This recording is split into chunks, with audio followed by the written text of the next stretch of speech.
In today's episode, I'm answering candle business questions from viewers and listeners just like yourself. When you join our Candle Business Pro free Facebook group, you are offered a chance to submit a question. And if you do submit a question, I will answer those for you in an upcoming episode. So let's dive into the most recent submitted questions.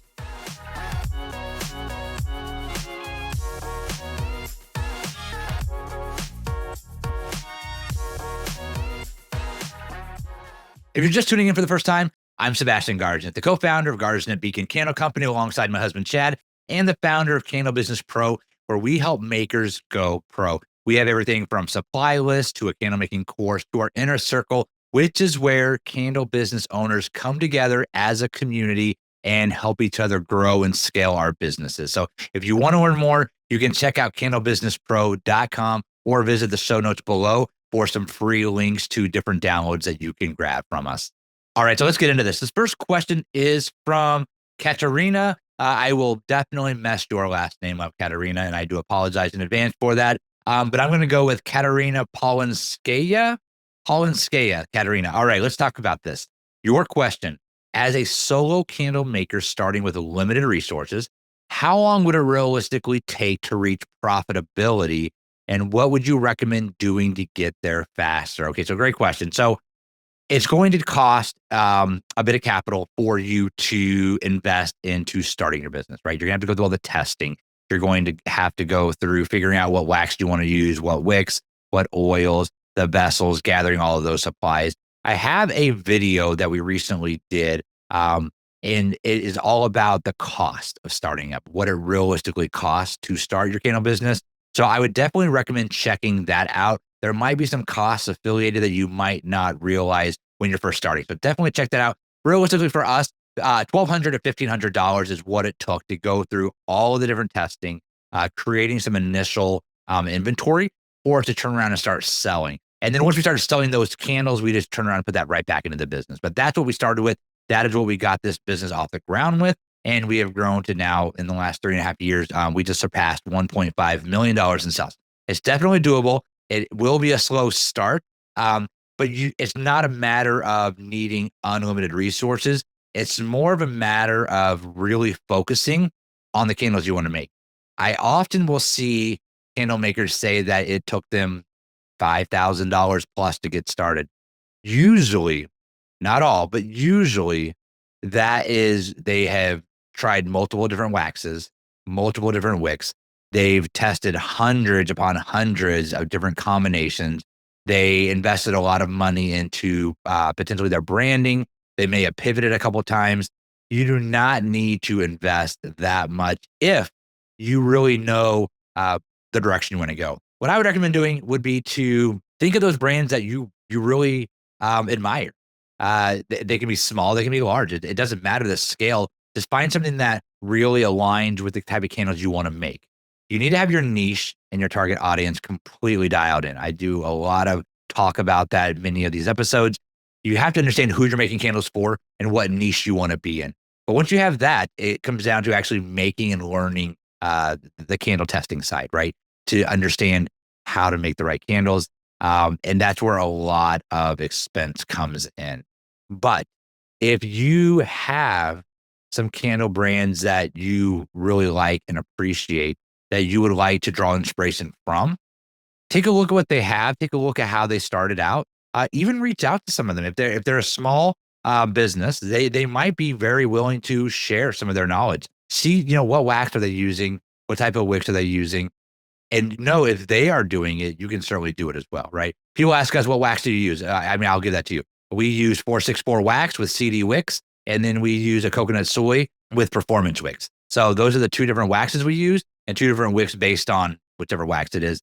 Oils, doesn't matter. Get them from any supplier that's reputable. You can grab our free supply list in the show notes below. It has all the tools and resources that we use to start and run our candle business with. So hopefully that helps you out there. Keep it small. Don't try everything. Don't try to be too wide. Also, when we started our brand, we started with 10 different scents. And then in all of those 10 scents, we made a lot of inventory when we first started. I would highly recommend scaling back even farther than that. I would start with 6 scents and I would maybe have 5 to 10 candles made. You can make candles as you go. Once you sell something, make some more of it. Don't sit on supply that might not be something that people want to buy. And then you're just stuck with it because that's just money tied up in that. So hopefully that helps you out there, Katerina. Next question here is from Mike Wynn. And your question is, what steps to take when your candle business outscales home candle making capacity? I love this. So this is exactly what happened with us. We started right at our kitchen table, and then I went into the dining table, and then into part of the living room to where we had a table where we were like labeling stuff at night while we were still trying to have like family time, watch our shows. But we had stuff everywhere, right? It got to the point where I am working my 9 to 5 job, which I worked from home, and literally right next to my desk was all of our candle stuff. It got to a point where I couldn't handle both of that because then it was like I wasn't escaping work. So what we ended up doing was we took our primary bedroom and turned that into our candle making studio so that we could just close the door and turn off candles when we wanted to because everything fit in that room. We could turn it off and not have to face it. Of course, we still smelled it. Our neighbors smelled it because we had our windows open. You can't always escape it. But when it was finally the time where we said, enough, we need to get this out of the house, that's when we opened up our storefront because we justified, hey, it's going to cost $1,000 a month to get a warehouse, get a space, to put all of our stuff in, right? And then we got to go there to make the candles and everything. And it's just going to be a general warehouse, like not a storage unit, but it's just going to be 4 walls, right? So we thought, let's just spend a little bit more than that and get a retail space. So let's just go all in. Let's just do it. It was perfect because I was working from home. I had my 9 to 5 job, so I could still support our family, us, as we needed to try this new venture. And Chad was able to go and open up the storefront. The storefront cost us $1,700 a month. No, it was $1,600. $1,700 now. It was $1,600 a month was our rent there. So it was $1,600 a month to open a storefront, or about $1,000 a month to rent a space. So we just went all in. Of course, there's a lot more that goes into it besides just a $600 difference. We had to, be sure that we could cover, a salary in the family that wasn't going to be coming in necessarily anymore. But we were comfortable with it. We had just started making candles. It happened really quick for us. We started our candle selling in February. We opened our storefront in August. In between there, we did markets, and I really went into wholesale. That's what made me confident that we were going to be able to make it work. Was we had proof of product. We had proof of sales. People were enjoying our product. So, okay, let's go ahead and open up a storefront. And let's do it. It was close to home, and it got the candles out of the house. So that's what we were comfortable with. And so the steps, your question is, what steps to take when it outscales your home? It depends on what direction you want to go. Do you want a retail store? Some people don't want a retail store. If we were to start all over again, I might go harder into wholesale and private labeling than a retail store. A retail store is a lot of a commitment. You have to be open specific hours, that you are setting. There's an expectation that you set as a retail store that it's not just I open when I feel like it. That's usually not going to be how it works. Some people might be able to get away with that. We certainly can't. There will be times where we close an hour early. That's the time that someone decided they wanted to show up and they're calling us or they're leaving us a Google review because we weren't open during our posted time. So it takes a lot on, but that's what we did. We opened up a retail store. If you have zero interest in that, then find you a nice temperature controlled place that you can do your candle making and also be packing up your orders and all of that from that space. That's what I would recommend trying. Next question here is from Bridget Williams. How do you choose a proper size wick, whether I'm using wooden or cotton? Okay, great question. Fair question there. So every supplier of wax that you purchase from will have a recommended wick. Now, I often see candle makers try a wick, and then they try another wick, and they try another wick, and they get frustrated, and they just keep going in this big circle. The reality that we have found, and also a lot of the members inside of our inner circle, when we have these conversations about wicking, generally the wick that a supplier is going to recommend for you is a good wick. So Candle Science, they're going to recommend for their 464 wax, they're going to recommend a CD wick or an eco wick. We tried both of those. We liked the CD wick. It was good. We went with it. Generally, they're not going to recommend something that's not going to work because they want it to work, because then they want you to make candles get rid of the candles, buy more supplies from them, right? So they're not just going to recommend something of that they carry unless it's going to work. And I found that with everything. With Macy, they have their coconut soy wax and they have performance wicks that they recommend. When we started with that, we didn't think that the wicks were performing the same way that like a CD wick performs with the 464. So then we went on that circle of testing a whole bunch of different wicks. The reality is that that wax burns differently than soy. And so we ended up circling all the way back and using those wicks that were recommended. They were the right ones. So I would start with the line of wicks that the supplier recommends for that wax. And then it's a matter of testing.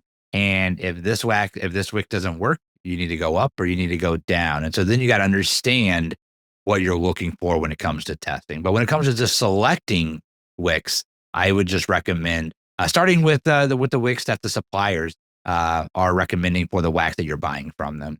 All right. So the next question here is from Sarah Orion. Sarah asks, I've been absorbing a lot of information recently and how to start my business, but I think one question specific to me is, do I need to have seasonal collection of candles to succeed? I know that might seem weird, but I have a unique niche theme that I want to create candles for, and seasonal collections don't exactly fit in.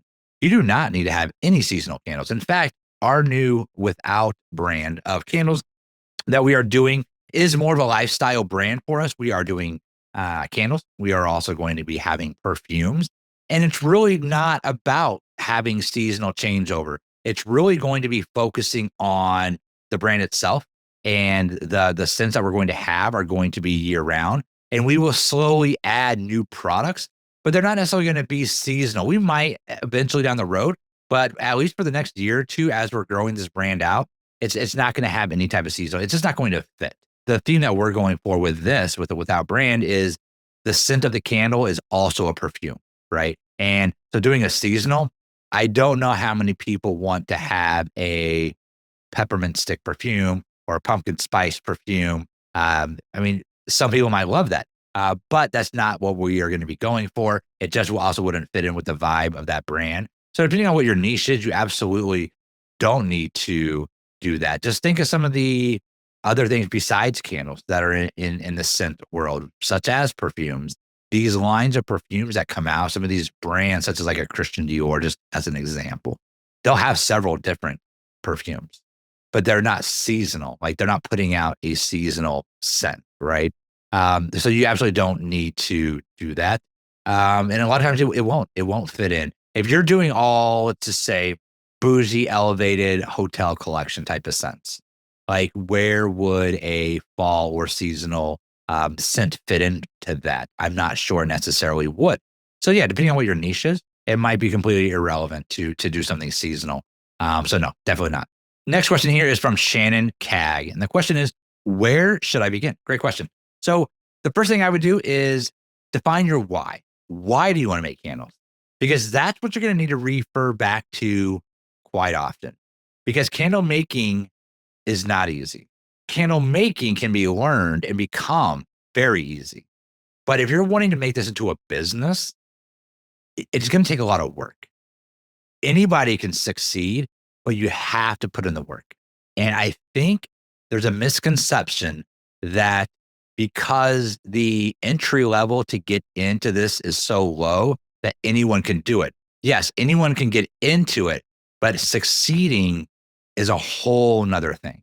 So many people I see, and it's so unfortunate that they go through all of the steps of learning candle making, which that's its own beast. Now they've had a candle.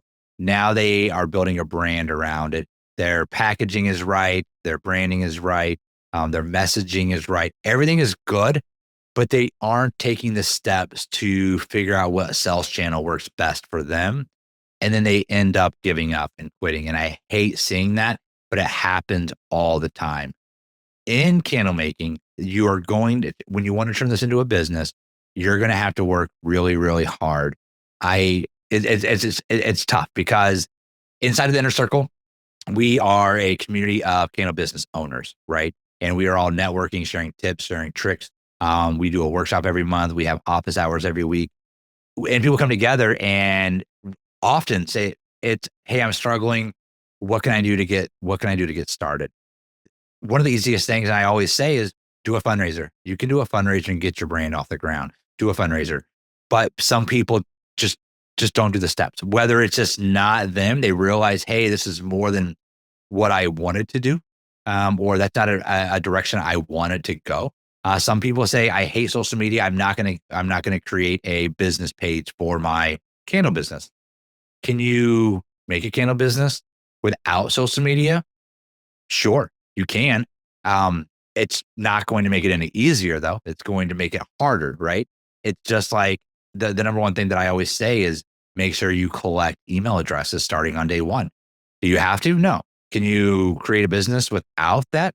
Sure, but these are just things that are going to make it a lot easier for you because we've gone through it. We started collecting emails several months later than we should have, but that's better than several years later than we should have. Because now, anytime we need an influx of cash in the business, I send out an email and I do a promotion, and we will get sales that day that will pad our account if we need an influx of cash. And so, and trust me, we have done that in April around tax time. I'm like, eek, we got tax bills to pay. Oh, all right, cool. I know I can bring in X dollars by sending out emails, doing a promotion. I know it works with my customers now. So where you should begin is realize it's going to be hard. But if you're dedicated to it, then simply, if you don't know how to make candles, I've got a great candle making course that myself and Chad host and put on. You can find out more about that at candlebusinesspro.com slash course, I think. But there's also some free resources out there. Our course is built around getting you from A to Z as quick as possible. We say 28 days, 4 weeks. You're going to get through it. You're going to test all kinds of stuff, and you're going to have candles at the end of that. So that's the easy part. So when you see, there's plenty of resources out on YouTube. You can watch all kinds of videos. Just make sure that whoever you're going to follow, you just trust. You trust in them.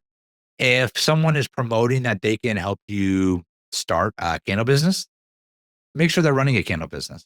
Make sure they're actually selling candles if, in fact, they are saying that, right? So it's the same thing just with candle making. Surround yourself with other people that are doing what you want to do. The easiest way to learn anything I have found is to put myself in the room with people that are doing it. If I wanted to learn how to make candles, I'm going to put myself in candle groups and just look around, and don't always act so fast. Don't always just, as soon as someone says something, do what they say. Just, pause for a minute, see who's surrounding you, and see really who you trust, and reach out to people. People reach out to us. In fact, the reason we started Candle Business Pro was people reaching out to us, and that's what ended up making us decide, hey, let's actually turn this into something and turn this into a community where we can all get together. But so where you should begin is just making sure you understand your why, because there's gonna be a lot of hurdles and obstacles for you to cross on this journey, so that you're gonna be able to reflect back on why you're doing it. Are you wanting to do this as a family, to help your family, to bring in revenue? Are you wanting to quit that 9 to 5 job? There's all of these different reasons and different whys. Make sure you have yours kind of honed in, because you're going to face challenges that are going to make you want to quit multiple times. We're 3 years into this. I have 3 stores. I've got 150 wholesale accounts. We're doing fine, but we'll have days that we will go without a sale. And I'm talking between 3 stores and our online store that we get sales in every single day. We will have a day with like 0 or like 1 or 2 sales. So we're losing a lot of money, right? Because we have staff in all these stores. And I think to myself, I'm like, this is it. The candle business is over. We'll never get another sale. And then the next day, usually bounces back. But you're going to have those challenges in your face where you're just like, I don't know how I'm going to do this. But surround yourself with other people that are going to lift you up. Next question here is from Patty Granich. Hopefully I'm saying that correctly, Patty. When just starting out, how do you keep your COGS low enough to price what your candles will sell? Because buying in bulk to get the lowest price doesn't make sense when first starting out. Or is that the way to go? Great question, Patty. So COGS, for those that may not know, COGS is your cost of goods, right? And so Patty wants to know, how do I keep my cost of goods low without buying everything in bulk. The reality is that when we're first starting, no, you don't want to buy everything in bulk. There's certain things once you get through the testing that you are going to feel more comfortable buying in bulk. And that's going to be like your wax. Wax, I say buy in bulk. Now it's honestly, it is bulk. It's not like a wholesale price. They're not going to give you much of a discount when you buy more. What you're going to get a discount on is the shipping, especially with like, for instance, we use a couple different suppliers. We used to use Candle Science exclusively, but now we are trying other suppliers that are local or closer to us that shipping is a better price. But one of the things that Candle Science has is they have UPS 100th weight, which is a class within UPS that once you get to a certain weight threshold, the calculation for shipping cost changes, and it's pretty dramatic. We will get up to like $300 in shipping, and then it will just drop to like $150, and by adding more stuff.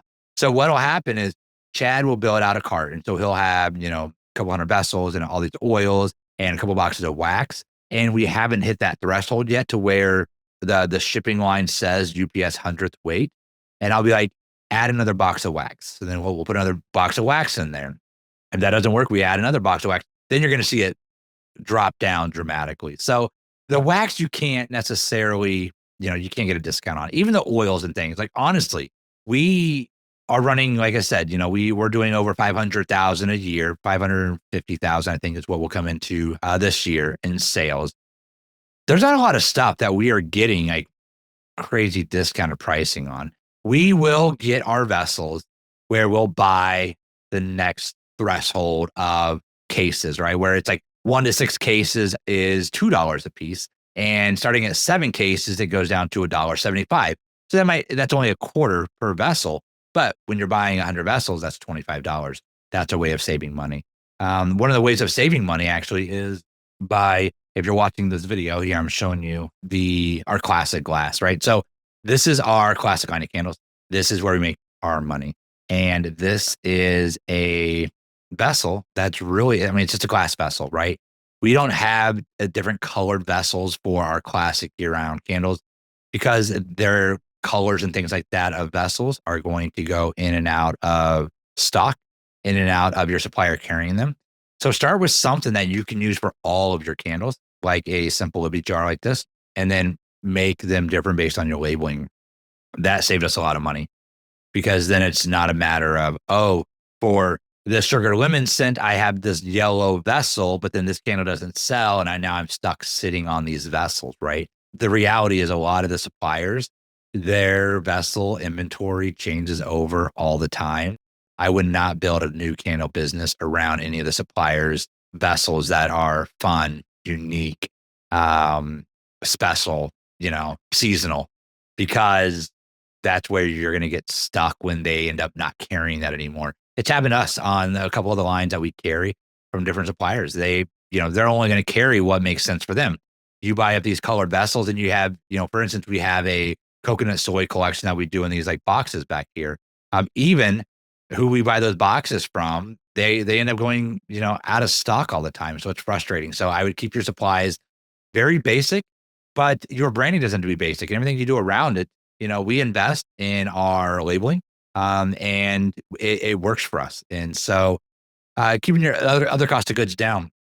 Even our oils, we still buy them by the pound. There's a few of our oils that we will buy by the we buy a lot of our oils in the 5 pounds now instead of 1 pound.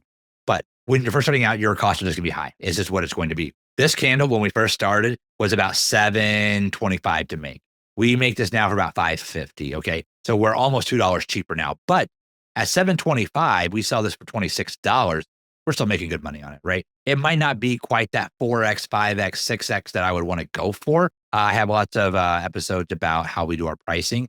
But when this was $7.25 and I'm selling it for $26, it was fine. As long as you're pricing, you've got to be in a niche that will sustain what you're going to want to sell your candles at retail. You also want to make sure that you're going to be able to sustain if you're going to be doing that at wholesale as well. So just keep that in mind. As long as your margins are wide enough and know, hey, eventually I'm going to be able to get these down cheaper, but can I sustain it now? If I'm trying to sell this candle for $10 and it's costing me $7.50 to make, it's not going to be realistic. So You either need to change your product or you need to change your niche and who your target audience is going to be. If your target audience isn't spending more money, more than $10 for a candle, then you need to make a pivot there. The last question here today is from Talbot Robinson. Do I need to have a YouTube channel in order to be successful? To sell candles? No, I wouldn't recommend a YouTube channel to sell candles. Now, I can see if you are in such a niche that you can build a following around a niche and then throw your candles in there. For instance, if your niche that you're in is farmhouse cottage, right? And you start a YouTube channel that's all about farmhouse cottage, then you could certainly throw your candles into the mix of that. But there would be so much time, effort, energy, and probably expense on just putting together a YouTube channel for that farmhouse cottage that it might not justify what you would get by bringing your candles in a little bit. For instance, I have this whole channel, which is about growing candle businesses. It's not about selling my candles. And I don't think I've sold any candles from this channel. I'm not asking anyone to go and buy my products. And I don't know anyone that is successful on their candle selling side because of a YouTube channel. What I would recommend is knowing where's your customer. Our customer is Facebook and Instagram. That's where our customer is. Some niches are going to rely heavier on, say, TikTok or more video based. That's not necessarily our customers. Who is your customer? Where do they hang out at? And that's where you want to spend all of your time. Is where they are. And you don't have to be everywhere. I'd love to be on TikTok. I'd love to be on Pinterest. I'd love to be in so many different areas with our brand, but there's a time commitment. And so I'm going to focus on the top 2 places where my customers are going to be. But I'm personally not familiar with candle brands that are successful because of their YouTube channel. There's a lot of people that have YouTube channels in the candle making space. I mean, we are one of them, that teach people how to make candles and things like that on YouTube. And a lot of that is people that are wanting just to be, they're YouTube, they're marketers, right? And so they want clicks, they want likes, and they are looking to monetize YouTube. And that's completely fine. I mean, we bring in a little bit of revenue when we do these episodes, but it doesn't cover the cost of me hiring my editor to do these because I cannot do any video editing. So just keep that in mind. I don't think that you don't need a YouTube channel to be successful in a candle business. You just need to have social media. You need to have a website, and you need to be able to find a sales channel that's going to work for the niche that you want to be in. Whether that's direct to consumers, you want to do wholesale, you want to go down the fundraiser and private type of candling. You can do fundraisers themselves. You can do corporate gifting. You can do wholesale. There's so many different ways. Once you can make a good candle, there's so many different ways that you can sell it. So just keep that in mind. So many different ways that you can sell it. But YouTube channel to sell my candles is not one that I've considered. So no, I do not think that you need that. That is it for this episode. Thank you all so much for tuning in. Again, there are some resources for you in the show notes below. You can see our favorite tools and supplies that we use. You can actually download our checklist of all of the supplies that we use to run our business with. You can also get some more information about our courses and the Inner Circle, where I highly recommend anyone that wants to scale a business come and hang out. Again, you can submit questions in the show notes below or comment on this, and I will look in the comments for questions and I will answer those in an upcoming episode. Again, thank you so much for tuning in. Have a great day.